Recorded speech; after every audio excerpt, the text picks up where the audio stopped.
নমস্কার বন্ধুরা, উর্মির রান্নাঘরে আপনাদের স্বাগত। আজকে আমার রেসিপি সুজির হালুয়া। চলুন দেখে নেওয়া যাক সুস্বাদু সুজির হালুয়া। সুজির হালুয়া বানানোর জন্য আমি কড়াইতে প্রথমে বড় চামচের 1 চামচ ঘি দিয়ে দিয়েছি। ঘিটা গলে গেলে এর মধ্যে আমি কিছু ফোড়ন দিয়ে দেব। একটা তেজপাতাকে আধখানা করে কেটে দিয়ে দিলাম। দুটো ছোট এলাচ থেতো করে এর মধ্যে ছড়িয়ে দিয়ে দিলাম। 1 চামচ মতন মৌরি গুঁড়ো করে এর মধ্যে দিয়ে দিলাম।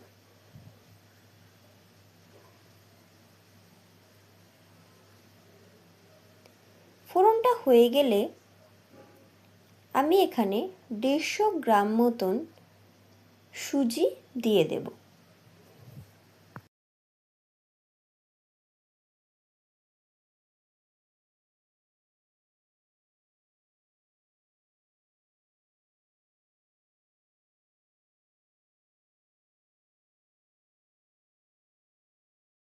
সুজিটা দিয়ে ভালো করে ভেজে নেব।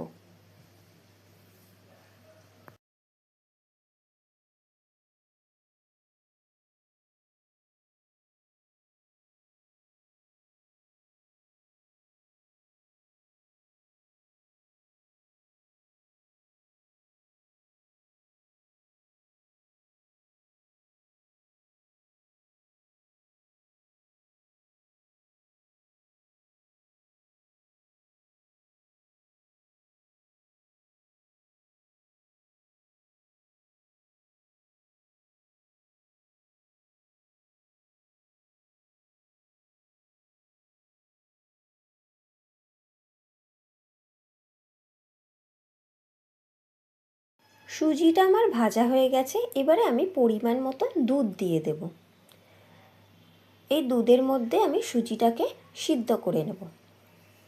এবারে আমি 100 গ্রাম সাদা বাতাসা আর 100 গ্রাম এলাচ দানা দিয়ে দিলাম। আর একটু দুধ দিয়ে দিলাম। দিয়ে ভালো করে মিশিয়ে নিলাম। আঁচটাকে কমিয়ে দিয়েছি যাতে করে আস্তে আস্তে এলাচ দানা আর বাতাসাটা গলে যায়। গলে গিয়ে ভালো করে সুজিটাও এর মধ্যে সিদ্ধ হয়ে যায়। মাঝে মাঝে সুজিটাকে একটু নেড়ে দেব যাতে করে তলাটা ধরে না যায়। আমার সুজি সিদ্ধ হয়ে গেছে। ওপর দিয়ে কিশমিশ কাজু ছড়িয়ে দিলাম।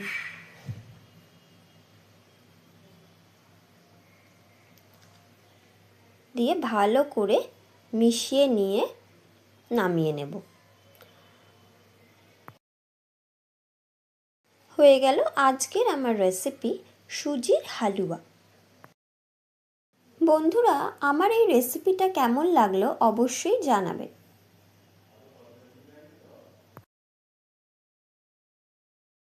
ধন্যবাদ।